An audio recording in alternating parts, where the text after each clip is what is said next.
বিশ্বাস করেন 70 বছর বয়স, দিন রাত তাহাজ্জুদ পড়েন, 5 ওয়াক্ত সালাত আদায় করেন, কোরআন তেলাওয়াত করেন। খালি বৈঠকে বলেছেন আর ওর কথা বলছো ভালো নাই, ছাড়ো, এই কথাটা এক পাল্লায় দিবেন, আর 70 বছরের ভক্ত ইবাদত এক পাল্লায় দিবেন, ওই কথা ভারী হয়ে যাবে, ফলাফল জাহান্নাম হবে। আমার জীবনে দুটা ত্যাগ। আমি জীবনে কোনোদিন মানুষের বদনাম করব না এবং কারো প্রতিশোধ নিব না, এটা আমার জীবনের ত্যাগ। আমি কোনোদিন মানুষের প্রতিশোধ নিব না এবং মানুষের পিছনে কথা বলবো না, যা হবে হবে। আমাকে যদি গালি দিতে দিতে দিতে ধুইয়া ছেড়ে দেয়, তা আমি তার উত্তর দেব না। আমাকে যখন কেউ খুব গালি দিতে দিতে দিতে বন্ধ করে দেয়, তখন আমি আবার রিং দিয়ে বলি যে ভাইজান, আপনার মনে হয় টাকা শেষ হয়ে গেছে, গালি মনে হয় বাকি আছে, যদি কিছু থাকে তো দিয়ে নেন। আমার জীবনে মানুষের গালি, মানুষের নিন্দা কাঁধে নিনি। আমাকে 1 মিনিটের জন্য আল্লাহ পিছন দিকে নিয়ে যাননি, সবসময় সামনের দিকে আছে, 1 মিনিটের জন্য। তো বক্তব্য বলার সূচনায় বলতে হবে আসসালামু আলাইকুম, তারপর কোনো কথা, তারপর আউযুবিল্লাহ, তারপর বিসমিল্লাহ, তারপর কোনো কথা, তারপর যেটাই হোক। কোরআন মাজিদ পড়লে আউযুবিল্লাহ, আর যদি কোরআন মাজিদ সূরা থেকে শুরু হয়, সূরা থেকে শুরু, বুঝেন কথা কি? মানে সূরা ইখলাস শুরু করছেন, তাহলে আগে আউযুবিল্লাহ বলতে হবে, তারপরে বিসমিল্লাহ বলতে হবে। আর যদি শুরুটা, আরম্ভটা আমার সূরা থেকে না হয়, মধ্যে থেকে হয়, তাহলে শুধু আউযুবিল্লাহ। সূরার প্রথমের জন্য বিসমিল্লাহ, আর কোরআন পড়ার জন্য আউযুবিল্লাহ। কোরআন পড়ার জন্য বিসমিল্লাহ লাগে না, কোরআন পড়ার জন্য কি লাগে? আউযুবিল্লাহ লাগে। মনে থাকবে না মনে হয়? কোরআন পড়ার জন্য কি লাগে? আউযুবিল্লাহি মিনাশ শাইতানির রাজিম। আর বিসমিল্লাহ কিসের জন্য লাগে? এক সূরা থেকে আরেক সূরাকে পার্থক্য করার জন্য। তো যখনই সূরা শুরু হবে, তখন বিসমিল্লাহ দিয়ে শুরু করতে হবে। বিসমিল্লাহ দিয়ে কোরআন পড়তে হবে এটা নয়, বিসমিল্লাহ দিয়ে সূরাকে পার্থক্য করতে হবে আগেরটা থেকে, তাই বিসমিল্লাহ। কথা বোঝা গেছে কি? জি, সম্মানিত দিনী ভাই বোন, হলদিয়ার মানুষেরা সচেতন, অনেক বক্তব্য শুনলাম, খুব নিকটে ছিলাম, তো মনে হয় গোলাম আজমের এত কাছে আমাকে রাখা মনে হয় ভালো হলো কিনা। তার মানে আপনাদের সব কথা আমার কানে ধরা থাকলো, বক্তা সাহেবেও ধরা থাকলো, যারা দলীয়ভাবে এসেছেন তাদেরও আমার কানে ধরা থাকলো। যেটা মানে যে খুব যে একটা ভালো মনে হলো তা নয়। সম্মানিত দিনী ভাই বোন, আমি এলাকাবাসীর কাছে আবারও জোরালো আবেদন জানাই, ভালো, আর যারা ওই যে আরেকটু পৃথক কিছু দেখা যাচ্ছে যারা পাশে, এটাও জামিয়া সালাফের সাথে সম্পৃক্ত, ওটাও জামিয়া সালাফের সাথে সম্পৃক্ত, উভয়কেই বলছি, জামিয়া সালাফিকে ভালোবাসেন, গেছেন, একসাথে হয়ে কাজ করেন। একজন সেক্রেটারি থাক, ওখান থেকে একজন সভাপতি থাক, এখান থেকে একজন সভাপতি থাক, ওখান থেকে একজন সেক্রেটারি থাক, দলাদলি করে দিনের কাজ করতে এসে দিনরাত যদি মানুষের গীবাত করেন, তাহলে কি হবে বলেন? দলাদলি করলে গীবাত ছাড়া বাঁচা যাবে?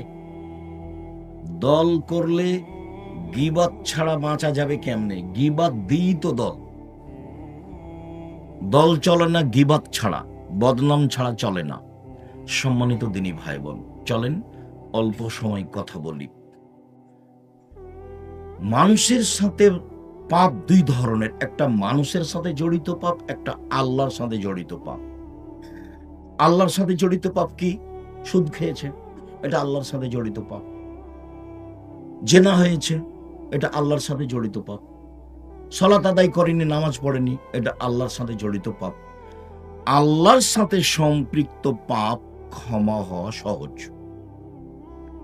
70 বছর বয়সে একদিনও সালাত আদায় করেনি, আজকে বলছে আল্লাহ আমার ভুল হয়েছে, তুমি আমাকে মাফ করো। তো আল্লাহ বলছেন আচ্ছা ঠিক আছে, যাও, মাফ করলাম, হয়ে গেছে। সুদ খেতে খেতে খেতে খেতে করে কোটি কোটি ঢাকায় কত বাড়ি করেছে। আজকে বলছে রাতে যে আমি তোমাকে এক অদ্বিতীয় লাশারিক বলে বিশ্বাস করে তোমার দরবারে স্বীকৃতি দিচ্ছি যে জিন্দেগিতে আমি আর কোনোদিন সুদ খাবো না, সুদের লেনদেন সব বন্ধ করলাম। কোটি কোটি টাকা যদি সুদ খেয়ে থাকে, তো এই কথার পরে আল্লাহ চাইলে বলবে ঠিক আছে, মাফ করলাম। কেন? এই পাপ কার সাথে জড়িত? আল্লাহর সাথে জড়িত। সহজ। জেনা, কত জেনা হয়েছে, বলছে যে আমার ভুল হয়েছে, তুমি আমাকে মাফ করো, আস্তাগফিরুল্লাহ ওয়া আতুবু ইলাইহি। আমি আর জীবনে কোনোদিন এই অশ্লীল কাজের সাথে জড়াবো না। এই কথার পরে স্বীকৃতি দিয়েছে বলে সব পাপ ক্ষমা। কেন? এই পাপ কার সাথে জড়িত? আল্লাহর সাথে জড়িত।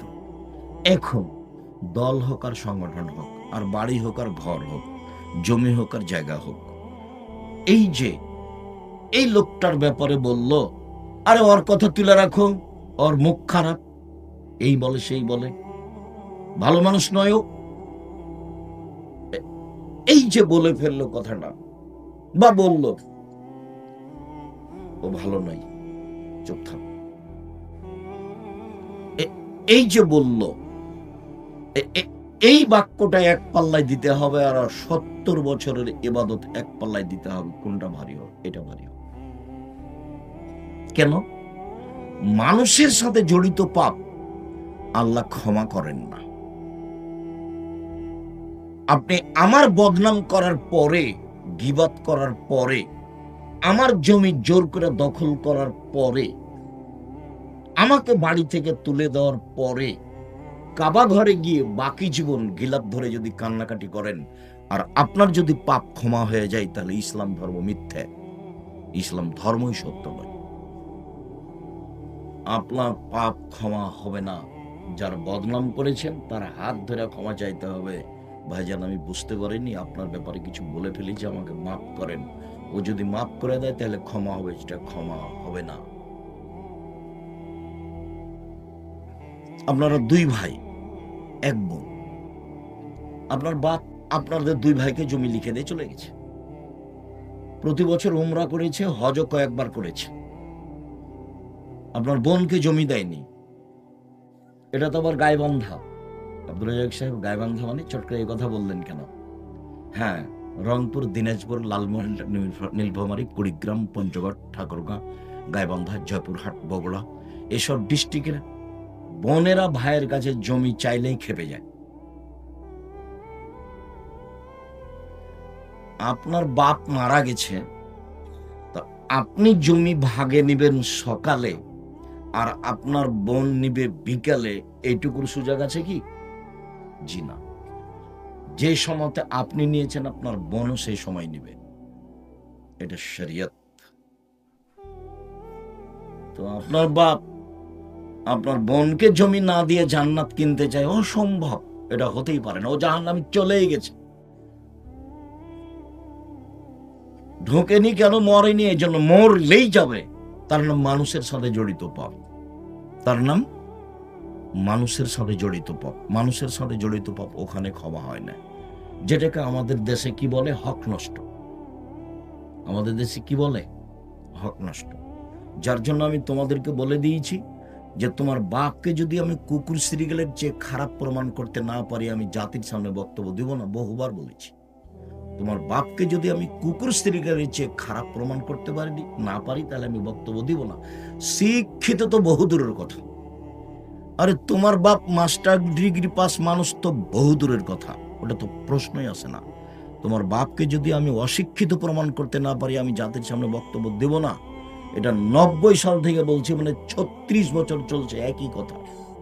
36 বছরে কোনোদিন বাক্যের 19-20 হয়নি। মানুষ হিসাবে একটু ওই একই রকম কথা চলছে। বুঝেও বুঝে না ওরা, অন্তর আছে বুঝে না, দেখেও দেখে না ওরা, চক্ষু আছে দেখে না, শোনেও শোনে না ওরা, কান আছে শোনে না। উলাইকা কালানাম, তারা পশু প্রাণীর মতো, তারা গরু ছাগলের মতো, তারা কুকুর শ্রীগেলের মতো, বালহুম বাজাল, বরং তার চেয়ে খারাপ। আল্লাহ বলছে তোমার বাপ কুকুর শ্রীগেলের চেয়ে খারাপ। তোমার বাপ তাহাজ্জুদ পড়ে, এশার সালাত আদায় করে মাথায় টুপি দিয়ে বাড়ি যাচ্ছিল, দোকানে বসে আড্ডা পিটে আর একজনের বদনাম করে, আর ল্যাংটা মেয়ে ওখানে নাচে, টুপি মাথায় দিয়েছে, ল্যাংটা মেয়েকে দেখে আর একজনের বদনাম করে। তোমার বাপ যদি কুকুর শ্রীগের চেয়ে খারাপ প্রমাণ করতে না পারি, জাতির সামনে বক্তব্য দেব। শুনুন,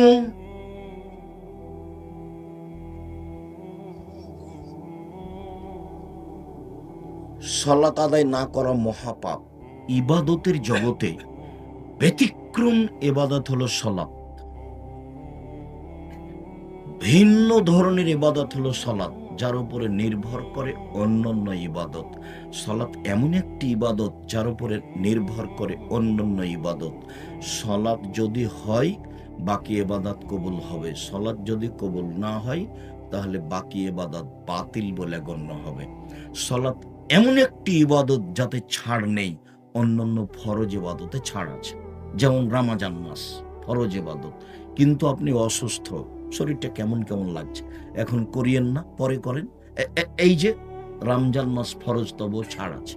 জাকাত 2 মাস আগে দিয়ে দেন, জাকাত 20 দিন পরে দেন, সমস্যা নেই, এই যে ছাড় আছে। হজ ফরজ বিধান, এবছর করতে চাচ্ছেন না, ঠিক আছে, সামনেবার করেন, এই যে ছাড় আছে। কিন্তু সালাত এমন একটা ইবাদত, অজু করে সালাত আদায় করতে হয়, পানি নেই, তায়াম্মুম করে পড়তে হবে। পানি, মাটি নেই, অজু ছাড়া, তায়াম্মুম ছাড়াই সালাত আদায় করতে হবে। দাঁড়িয়ে সালাত আদায় করতে হয়, দাঁড়িয়ে থাকা যায় না, বসে থেকে করতে হবে। বসে থাকা যায় না, শুয়ে থেকে সালাত আদায় করতে হবে। কেবলার দিকে মুখ করে সালাত আদায় করতে হয়, কেবলা বোঝা যায় না, এমনিতেই সালাত আদায় করতে হবে। পরিষ্কার কাপড় পরে নামাজ পড়তে হয়, পরিষ্কার কাপড় নেই, যেই কাপড়ে পেশাব পায়খানা লেগে আছে ওই কাপড় পরেই সালাত আদায় করতে হবে। পরিষ্কার অপরিষ্কার কোনো কাপড়ই নাই, উলঙ্গ হয়ে আছেন, নামাজের টাইম হয়ে গেছে, এই অবস্থায় সালাত আদায় করতে হবে, করতেই হবে। সালাত এমন একটি ইবাদত মানুষের সাথে আপোষ করে না। মানুষ পানিতে আছে, না জঙ্গলে আছে, না আকাশে আছে, না গাড়িতে আছে, ঠেলে ঠেল মানে না শিকল ধরে আছে, সালাতের টাইম পার হয়ে যাচ্ছে, এই সময় সালাত আদায় করতে হবে, তার নাম সালাত। জীবনে একদিনও সালাত আদায় করেনি 80 বছর বয়স, এত গুরুত্বপূর্ণ ইবাদত হওয়ার পর আজকে বলছে আল্লাহ আমার ভুল হয়েছে, তুমি মাফ করো। আল্লাহ তার সব অতীতের পাপ ক্ষমা করে দেবে। কিন্তু মানুষের বদনাম করার পরে যদি বলে আল্লাহ আমার পাপ ক্ষমা করো, তাহলে এই পাপ ক্ষমা হবে না, তার নাম গীবত। শোনেন সম্মানিত দিনী ভাই বোন, সুদ, সুদ এত মহাপাপ যার ভাষা আল্লাহর নবী যেভাবে উল্লেখ করেছেন পৃথিবীর কোন পাপের ভাষা এভাবে উল্লেখ করেননি, অথচ পাপ তার চেয়ে বড় আছে, ওর চেয়ে বড় পাপ আছে, কিন্তু ভাষা এমন নয়। দেখেন,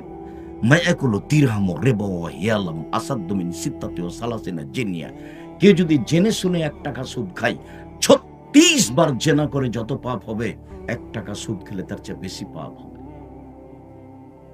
এক, এই ভাষার সাথে কোনো পাপের ভাষা মিল খাবে না। 2, রাসূল সাল্লাল্লাহু আলাইহি ওয়াসাল্লাম বলছেন, আর রিবা সাবুনা জুজান আইসারাহু আইন করাতুল মাহু, সুদের পাপের 70টি ভাগ রয়েছে, ছোট থেকে বড়, বড় থেকে ছোট। সবচেয়ে ছোট ভাগ হলো মার সাথে জেনা করলে যেমন পাপ হয়। পৃথিবীতে সবচেয়ে বড় পাপ শিরক, কিন্তু ভাষা এমন নয়। পৃথিবীর 2য় মহাপাপ বাপ মায়ের অবাধ্য চলা, কিন্তু ভাষা এরকম নয়। পৃথিবীর 3য় মহাপাপ মিথ্যা সাক্ষী দেওয়া, কিন্তু ভাষা এমন নয়। পৃথিবীর 4র্থ মহাপাপ মানুষকে হত্যা করা, কিন্তু ভাষা এমন নয়, ভাষা এরকম নয়। ভাষার পাপ, সেটা হচ্ছে সুদ। আর তাকে জড়িয়ে দিয়েছেন আল্লাহ রাসূল জেনার সাথে। জেনার ব্যাপারে রাসূল বলছেন যে অবিবাহিত ছেলে যদি জেনা করে, তাহলে তাকে 1 বছরের জন্য 100 লাঠি পিটিয়ে তাড়িয়ে দিতে হবে, আর বিবাহিত বাঁচার কোনো পথ নেই। 3টা পাপের কারণে মানুষকে হত্যা করতে হয়। একজন বলছে আমি কোরআন মাজিদ মানি না, তাহলে সরকারিভাবে তাকে ফাঁসি দিতে হবে, হত্যা করতে হবে। এখন তাকে ফাঁসির মঞ্চে নিয়ে যাওয়া হয়েছে, ফাঁসও গলায় দেওয়া হয়েছে, তখন বলছে না না ভুল হয়েছে, ভুল হয়েছে, ভুল হয়েছে, কোরআন মাজিদ আল্লাহর বিধান, কোরআন মাজিদ আল্লাহর কালাম, আমার ভুল হয়েছে। তাহলে তাকে ফাঁস থেকে কি করতে হবে? নামিয়ে নিতে হবে, তার ফাঁসি হবে না। অথচ পাপ ছিল হত্যা। 2, কেসাস, আপনি যদি আমাকে হত্যা করেন, তাহলে আমার বাপ মা আপনাকে হত্যা করে দিবে সরকারিভাবে, তার নাম কেসাস। আপনি যদি আমাকে হত্যা করেন, আমার বাপ মা আপনাকে হত্যা করে নেবে, তার নাম কেসাস। এটাই আল্লাহর বিধান। এখন আপনাকে ফাঁসির মঞ্চে নিয়ে যাওয়া হয়েছে, ফাঁসও গলায় দেওয়া হয়েছে। আমার বাপ মা চিল্লাচিল্লি করে বলছে, না না না না, আমরা মাফ করে দিলাম, আমরা মাফ করে দিলাম, আমরা কেসাস নিব না, আমরা কেসাস নিব না। তাহলে আপনাকে ফাঁস থেকে নামিয়ে নিতে হবে, আপনার ফাঁসি হবে না। 3, বিবাহ করার পরে যদি কেউ জেনায় লিপ্ত হয়, তাহলেও তাকে ইট ঢেল পাথর দিয়ে মেরে মেরে মেরে ফেলতে হবে, তাকে ফাঁসি দিতে হবে। পৃথিবীতে এমন কোনো পথ নেই যা তাকে বাঁচাতে পারে, পৃথিবীর কোনো পথই নেই যা তাকে বাঁচাতে পারে। সম্মানিত দিনী ভাই বোন, এই পাপের সাথে জড়িয়ে দেওয়া হয়েছে সুদকে। সুদ খেয়ে একবারে জীবনটাকে একবারে পূর্ণ করে দিয়েছে সুদে। এখন বলছে, আল্লাহ আমার ভুল হয়েছে, তুমি মাফ করো। এক বাক্যে সব পাপ ক্ষমা হয়ে যেতে পারে। যাক, ঠিক আছে, মাফ করলাম। কেন? এই পাপ কার সাথে জড়িত? আল্লাহর সাথে। আপনি আর একজনের বদনাম করলেন, ক্ষমা চান। আরে এমনি ক্ষমা তো দূরের কথা, হজ করতে গিয়ে কাবা ঘর ধরে যদি মরা পর্যন্ত ক্ষমা চান, যে আমি বিগত চেয়ারম্যানের নিন্দা করেছি, তুমি আমাকে মাফ করো, আজীবন মরা পর্যন্ত ক্ষমা চাইলে যদি এই পাপ ক্ষমা হয়ে যায়, ইসলাম ধর্ম মিথ্যা, ইসলাম ধর্ম মিথ্যা নয়, ইসলাম ধর্ম সত্য, এর পাপ ক্ষমা হবে না, এটাই সত্য। তাকে দেশে ফিরে আসতে হবে, যার বদনাম করেছে তার হাত ধরে ক্ষমা নিতে হবে, তার নাম গীবত।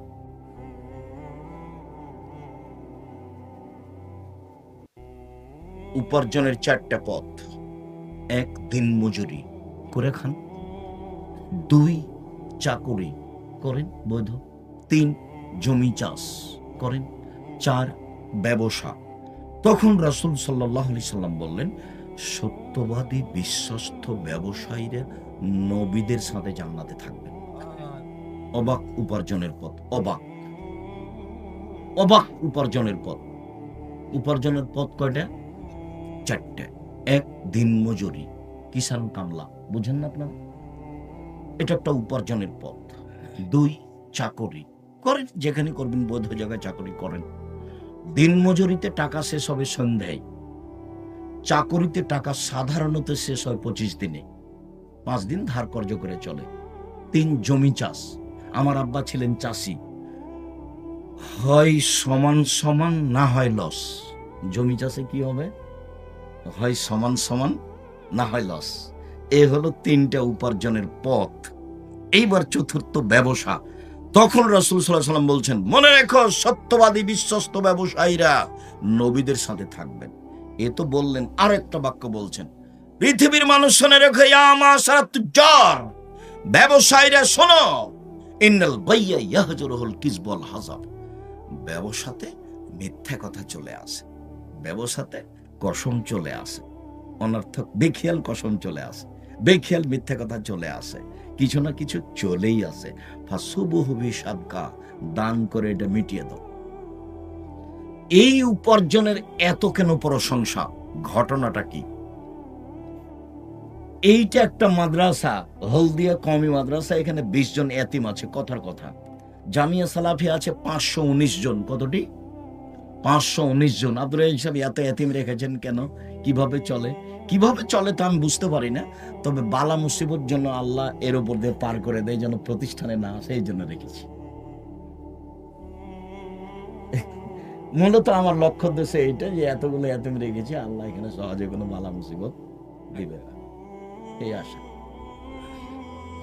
তো সম্মানিত দিনী ভাই বোন, দিন মজুর তো এই এতিমের সহযোগিতা করতে পারবে না, ও তো সন্ধ্যায় টাকা শেষ হয়েছে। চাকরি 25 দিনে শেষ হয়, 5 দিন ধার কর্জ করে চলে, ওও তো এতিমদের সহযোগিতা করতে পারবে না। 3, জমি চাষ, ও তো লস হয়ে গেছে, ও তো এতিমদের সহযোগিতা করতে পারবে না। একটাই পথ আছে মানুষ সহযোগিতা করতে পারবে অসহায় মানুষের, সেটা কি? ব্যবসা। ব্যবসা আমি বলিনি চকলেটের ব্যবসা করতে হবে, আমি চকলেটের ব্যবসা মানে বলেছি কম পয়সার ব্যবসা। সত্যবাদী বিশ্বস্ত ব্যবসায়ী যদি বাদাম বিক্রি করে, তবুও ফল এটাই হবে। সত্যবাদী বিশ্বস্ত ব্যবসায়ী যদি ইনপুটে জাপান থেকে মাল এনে চট্টগ্রামে নামাই, ফলাফল এটাই হবে। আর অসহায় মানুষকে সহযোগিতা করার মতো একটাই পথ, তবে পয়সা বেশি হতে 25 থেকে 30 বছর লাগবে। একবারে কলকাতায় হিরোইন কিনলেন, ঢাকায় বিক্রি করলেন, একদিনে কোটি টাকা হলো, এটা ব্যবসা নয়, এটা ব্যবসা নয়। গাইবান্ধাতে ট্রেনে উঠে বগুড়ায় নামবো মনে করে ট্রেনে উঠেছি, তো একটা ছেলেকে বলছে একটু বাদাম দাও তো, তো 200 বাদাম দিয়েছে, কি 100, তা বলছে তোমার দাড়ি পাল্লাটা আমাকে দাও তো আমি একটু ধরি। ট্রেনের ঘটনা বলছি, এই গাইবান্ধারই ঘটনা বলছি। তা আমাকে দিতে চাচ্ছে না, দেখ একটু ধরি আমি দেখি, তো একটু কমে গেছে। তো বলছি কম দিলে কেন? তো বলছে হুজুর সবাই খালি একটা দুটা করে খেয়ে নেই তো। এটাও জুলুম। এইটা এই দেশের নির্বাচন পদ্ধতিতে মানুষকে এত নিচে নামালছে যে ও তো টাকা খরচ করেছে অন্যায়ভাবে, টাকা তো উঠাবেও। এই জুলুম, এই নির্যাতন, এই অন্যায়, এই অবিচার, এই রাহাজানি, এই লুটতরাজ, এই মারামারি, এই দাগাবাজি, এই দাঙ্গামা, এই হাঙ্গামা, এই জুয়াচুরি, এই চাঁদাবাজি মানুষকে একবারে পশু করে দিয়েছে।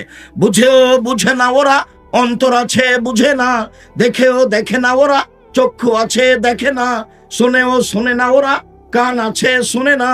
উলায়েকে কালানাম, তারা পশু প্রাণীর মতো, তারা গরু ছাগলের মতো, তারা কুকুর স্ত্রীর মতো, বালু মাজাল বরং তার চেয়ে খারাপ। আপনি অবাক হবেন, লন্ডন একটা ইহুদি খ্রিস্টানদের দেশ। আমি 22 ডিসেম্বর থেকে 11 জানুয়ারি পর্যন্ত থাকলাম, তাতে আমি বুঝলাম যে একটা মেয়ে যদি 22 হাতের বোরখা পরে, একবারে বোরখার শেষ পর্যায়ে বড়, সারা দিন রাত হাঁটে, কেউ তার সাথে মজাকও করতে পারবে না।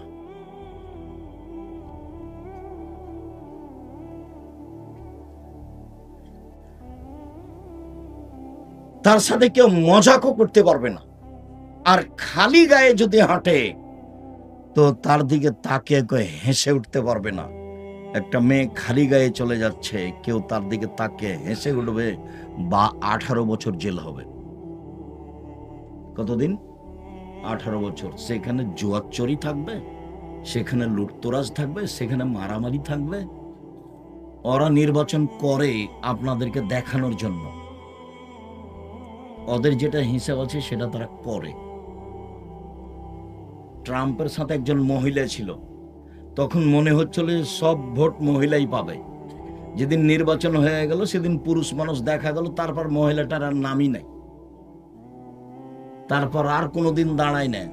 তারা দেখায় যে মুসলমানেরা মারামারি করুক, সে পথটা ব্যবস্থা করেছে, মোবাইল ওরাই করেছে, নির্বাচন ব্যবস্থা ওরাই করেছে, ওরাই আমাদেরকে পশু বানাচ্ছে। মোহাম্মদ সাল্লাল্লাহু আলাইহি সাল্লামের নীতি ওরা নিয়ে নিয়েছে।